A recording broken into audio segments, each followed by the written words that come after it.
So what is up, guys? Nick here, helping you to master your technology, and welcome to my iPhone 16 versus my iPhone 11 video review comparison. Now in this episode, my aim is to talk to you about why the iPhone 16 is a upgrade in virtually every area and why it's time to dump the iPhone 11 and go off to the 16. Now, of course, it's really always your choice. You don't have to listen to some guy on the internet tell you what to do. I make these videos for your own research if you were in the market. And personally, after using both of these for a little while now, I do think if I only owned the iPhone 11, I would dump this, upgrade it to the iPhone 16. And it's pretty much because every single area of the iPhone 11 has been upgraded in the areas that matter. So let's start with the very first one, and that is going to be the weight of the phone, the thickness. This phone was nice for the time, but the bezels are a lot chunkier, and this phone is 20 grams lighter in the iPhone 16. That is substantial. The phone feels much lighter, yet it still retains the same size display at 6.1 inches with far reduced bezels. So the actual experience of using this body feels like a larger screen, even though it has the same size screen because of the reduction in bezels. Now, if we go over here, you'll see I have True Tone on to make sure those whites are closer to the whites. The actual screen size is technically the same, but it just feels better on the iPhone 16. It feels a little bit larger in my experience.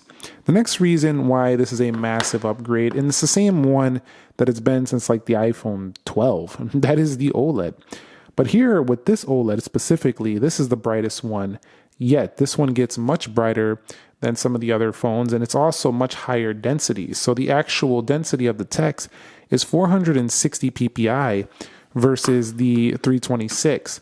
Now, I know some people have issues with the PWM, and this is the last LCD iPhone available, but the actual display is just so far and away better on the iPhone 16. It's night and day.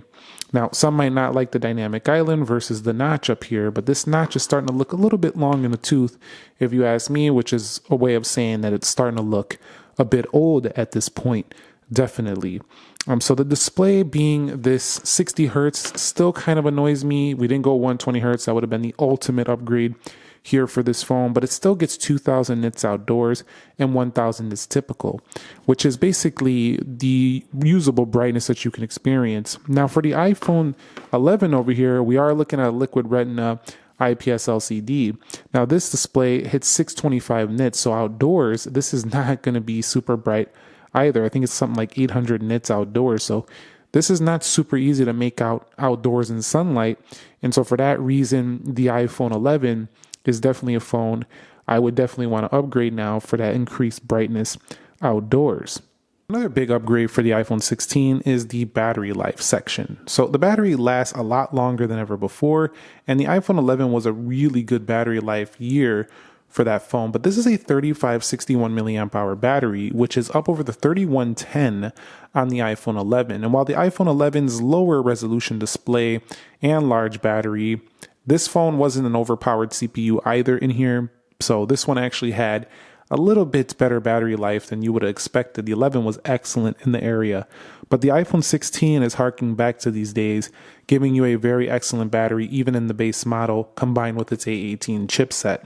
So this is another year like the iPhone 11 or my other favorite year, which was the iPhone 13 year, where even the base model iPhones have some excellent in battery life that they're really excelling in.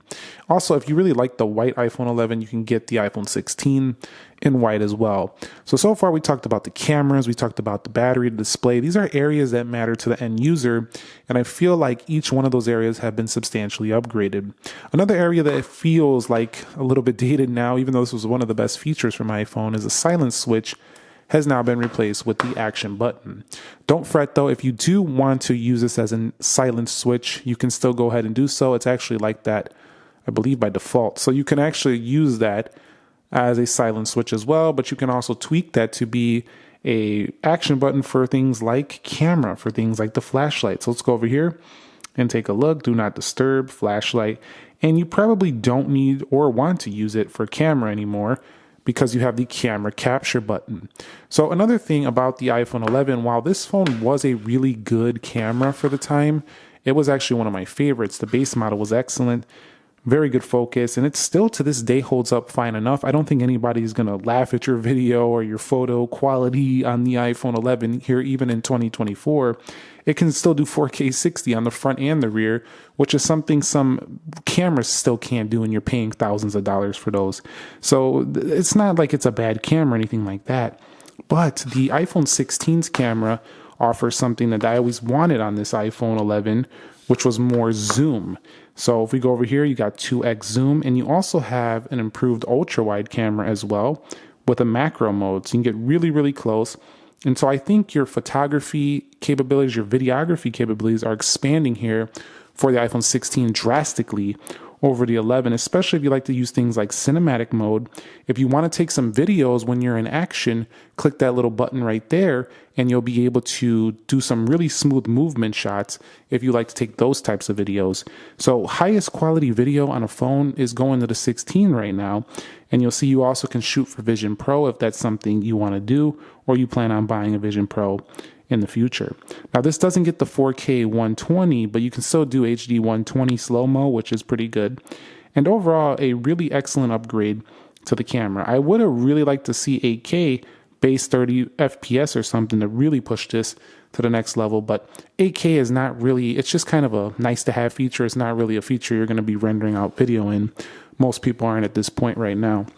But the camera capture button also makes the experience feel upgraded over the 11, because when you are framing a photo, especially if you're doing landscape shots, hitting that camera capture button can feel pretty intuitive.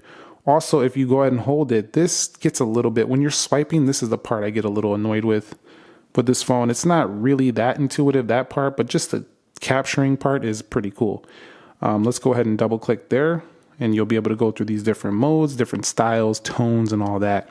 So just like the display, the battery, the button placements, there's a lot of upgrades here to the 16 that are justifying it over that iPhone 11. One of the more overlooked ones is the back glass here. The back glass tends to not pick up any fingerprints, and I luckily had the white, but man, the fingerprints are just, this phone can get really greasy. The white one, not so much, but a lot of the other colors could get really, really smudgy and nasty on the back because of the glass. The color infused glass over here tends to stay a lot cleaner to the touch. And if you like the vertical camera array, the iPhone 16 brings back the vertical camera array. So it's really, really a nicer compact feel in the hand versus the 11. And it's one of the reasons why I would dump this phone if it was in my budget to go ahead and upgrade to the 16 with a trade-in or something like that, because of that factor.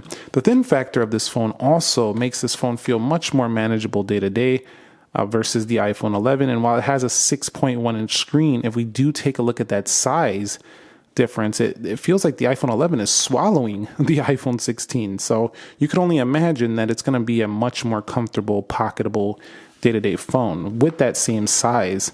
So the 11 has been upgraded pretty much everywhere across the board with the iPhone 16. Now, while this phone didn't launch with Apple Intelligence, by the time you're seeing this video, it might already have it. I'm going to be posting this a little after I make this video, but the Apple Intelligence is one of the key reasons to go with this. You're going into the future with new Siri capabilities, with new Genmoji, with new abilities to, proofread text. Privacy is going to get better. Everything is getting better with Apple Intelligence. ChatGPT is going to be integrated within the software. So it's not like it's a big major deal at this current time, but it's taking you further into the future. And Apple knows a lot of people keep their iPhones a long time. And the 16 Plus are the first phones to be built from the ground up with Apple Intelligence in mind. And so therefore, if you keep this till, say, 2028, 2029, nearing 2030, if you want to go that far, this phone will be a little bit better supported than, actually a lot better supported than an iPhone 11. Whereas this is going to feel like an old clunker that doesn't get any more updates. So I think it's time in that front. Another thing is there was recently a hurricane, and people were only able to access text messaging via the emergency SOS via satellite.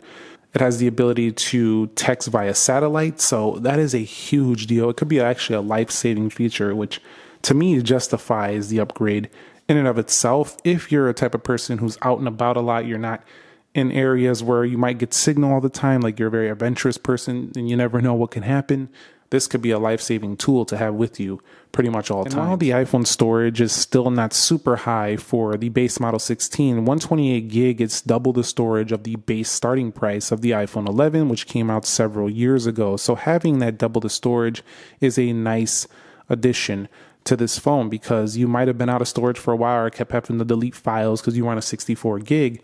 Now you're starting at 128. For $100 more, you go to the 256 gig here. So storage is a big jump on this phone overall. And I did talk about the cameras, but I forgot to mention that the main camera is a 48 megapixels. So it's basically 4 times the megapixels as the one on the iPhone 11. All right, guys. And one of the last few things I want to talk about is USB-C, faster Bluetooth, an improved Qualcomm modem for much better signal strength, much better 5G. This doesn't even have 5G. So you get that too. You're on 4G LTE over here. So 5G, if you've had the 11 this long, you've been a warrior in terms of holding on to a smartphone, because this phone, while it's still a good phone, definitely not a great one at this point. And so to me, this is a all around the board an upgrade this year from the 11. It's going to be a substantial leap for you if you go to this phone right here. And so that is my comparison thoughts between these two. I will say the 11 has held its own. It was one of the more popular phones I covered on this channel, and it has been very fun to see how it goes throughout the years. And to be quite frank with you, it is very, very good at just doing daily tasks still. It doesn't have a massive issue. iOS is proving that over its long term, it can hold its own. But it does have some lag here and there. It is 4 gigs of RAM. It cannot perform like the 18 in here. It doesn't have dynamic island. It doesn't have almost anything that makes this phone great in the iPhone 16. That phone doesn't have anymore. So all across the board, this is one of the most recommended upgrades this year. Of course, if you're a true warrior and you want to keep going and going with your 11 until the thing doesn't run anymore, you could wait till the 17, which might be even more of a radical upgrade. But as of now, I do have to say the 16 is a definite worthy upgrade over the 11, and that's how I feel about it after analyzing both of these, putting them side by side, and as an owner of both. If I only had this one, I would be definitely having my eye on this. And if you want to go to a larger screen for like $100 or so more, you could just go to the 16 Plus, which is basically everything I said here, but in a larger screen format, but not the price of a Pro Max. Thumbs up if you enjoyed it. Subscribe if you haven't already. Nick here, and I will catch you on the next episode. Peace.